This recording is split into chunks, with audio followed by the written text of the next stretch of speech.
Okey, Assalamualaikum warahmatullahi wabarakatuh. Hari ini kita akan belajar tutorial menggunakan perisian poll everywhere.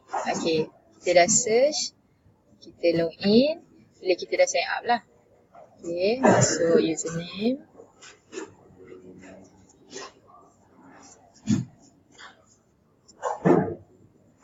Okey, password.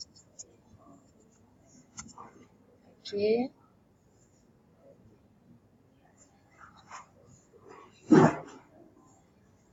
Okey, perisian ni kegunaan dia untuk kita sediakan soalan dan kemudian kita terima respon daripada orang. Okey, kita nak buat soalan yang baru, kita kena tekan create dan dalam ni ada pelbagai jenis soalan yang kita boleh buat. Ni antaranya lah dan ada banyak lagi. Okey, contoh pertama kita akan ambil jenis yang pertama ni, jawapan yang pelbagai lah. Okey, first sekali kita boleh isi soalan dekat dalam ni. Saya buat contoh.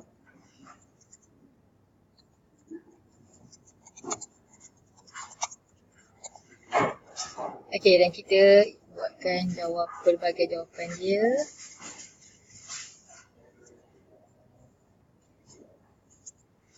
Okey, dan kemudian kita tekan create.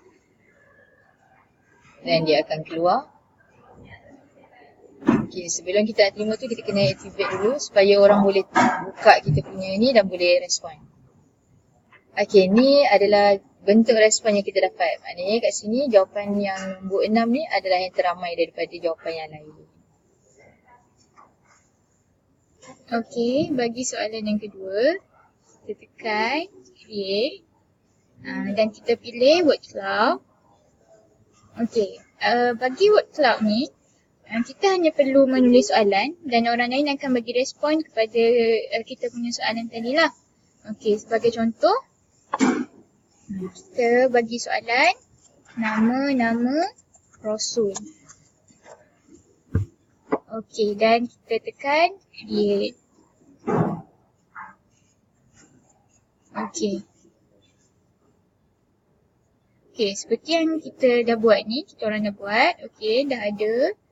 Kita kena tekan activate. Jadi orang lain akan boleh respon lah dekat kita punya soalan. Okey, dan ni dah keluar beberapa contoh jawapan tadi. Berdasarkan soalan yang kita buat tadi. Okey, seterusnya kita pergi ke bentuk yang lain, iaitu kita pergi ke create dan pilih bentuk soalan yang lain yang mana kita akan pilih clickable image. Ini berdasarkan grafik. Maksudnya kita boleh cipta soalan berdasarkan grafik yang kita hendaki. Okey, pertama contoh yang saya buat, kita buat soalan yang manakah anggota wuduk.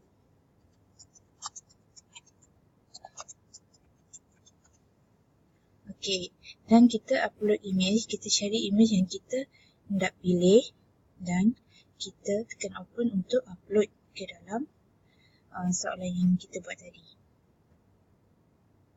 Okey, kemudian kita akan klik pada satu image dan meletakkan pilihan jawapan untuk dipilih oleh pelajar. Contoh pertama muka, yang kedua tangan, yang ketiga dahi ataupun kepala, yang keempat itu di kaki. Kemudian kita tekan create dan seterusnya kita akan tekan activate untuk pelajar memberi respon kepada soalan yang kita bina tadi.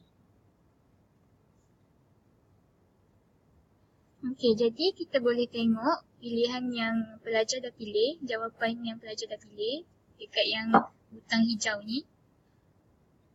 Okey. Yang lain ni, seperti ni, pelajar boleh memilih untuk membasuh muka, membasuh kaki, membasuh kepala. Dan dia akan keluar. Contoh berapa orang pelajar yang jawab membasuh muka yang betul. Okey, sekian sahaja daripada kami. untuk tutorial poll everywhere.